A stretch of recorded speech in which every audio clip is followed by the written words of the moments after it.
We've all heard the line, just say no, but it can be challenging to set a boundary, especially if you are used to being accommodating.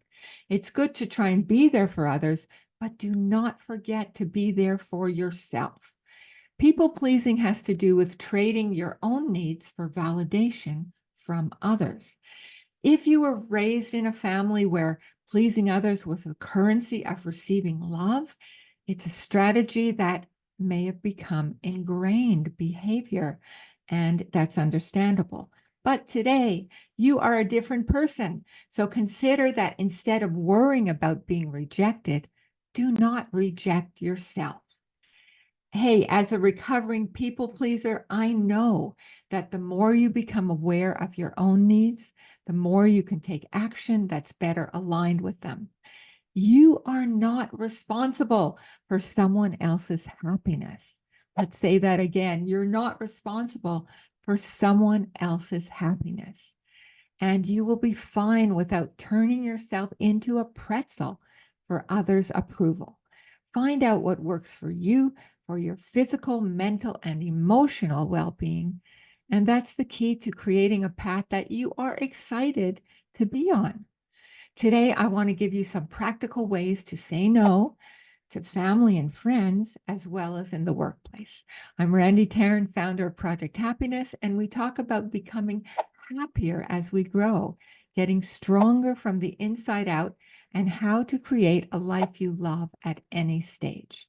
If you haven't already, do subscribe so you don't miss a topic that would give you energy, proven tools, and a new perspective.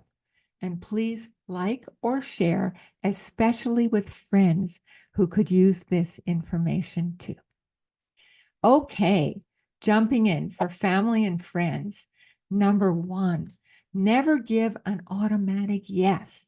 Instead, say, let me check my calendar, or I'm going to get back to you on this. I need to see what's going on.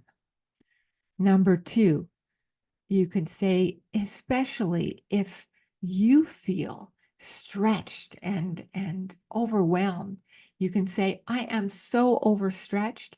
I have to focus on taking care of me right now.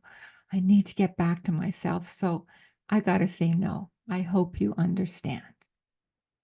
Number three, this is for something where you disagree morally or value based with someone. I've given it a lot of thought and I can't do something that doesn't feel right to me. So we see things different ways on this, and you know I care about you, but I have to do what feels right. I hope you can respect my decision. Number four, I don't want to start something I know I won't have time to finish. Sorry, I really can't take this on. And number five is, I appreciate your understanding that I have to make choices that are best for me, even if they're different from what you'd prefer. You are allowed, it's your life. Never forget. In the workplace, let's go through a few. So one thing you could say is, with everything on my plate right now, I wouldn't have the bandwidth to take this on and keep up to the level of quality that I like to produce. Can we meet next week to see if you want to discuss or adjust the priorities we've already set out? Number two, this is for staying late. If they ask you to just, can you stay late? We're in an emergency or whatever. I won't be able to stay late today as I have prior commitments, but I can help you first thing in the morning. This sets a boundary regarding your personal time while offering an alternative solution. Number three, I'm not comfortable taking on this task as it actually falls outside my area of expertise.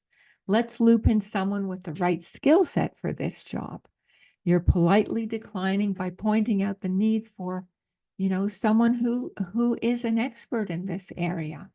And you are actually making sure that the task is handled properly. And then the last one, I'm excited about this collaboration. I love working together, but I have to make sure that I have enough time for my core areas. Let's find someone else who has the bandwidth to help. You're showing that you value teamwork while also being realistic about your time constraints. You know, feelings can come up. It's a new muscle to say no, to stand up for what is best for you consistently, and guilt feelings may come up. But if you feel guilty, I'm going to give you a couple of things that you can do. First, remind yourself of the reasons you said no. You're protecting your time, your energy, and your emotional health. That's a very good reason. Also, practice self-compassion. Treat yourself with kindness and understanding that it's okay, even necessary, to prioritize your needs. Let go of trying to control how others react. I love this one. Your job is to communicate clearly and kindly, but remember, you are not responsible for others' happiness. That's really important to remember and to let that just sink right in. And then align with your values. You know what's right for you and what will help you thrive. Don't compromise your values for someone else's comfort. That's a really high price to pay. And finally, give yourself permission. It's okay to say no. Give yourself permission to make decisions that are best for you, even if others don't agree. At the end of the day, what you're doing is healthy, what you're doing is important, and the only permission you need is your own. So I hope you could use a couple of these in your day-to-day life and really remember that saying no is protecting your peace, standing for your own growth, and really creating the space for you to actually enjoy your life. That is not too much to ask. So, hope you can take a couple of these and use them in your day to day. As always, sending you so much love, and I look forward to seeing you next time. Bye for now.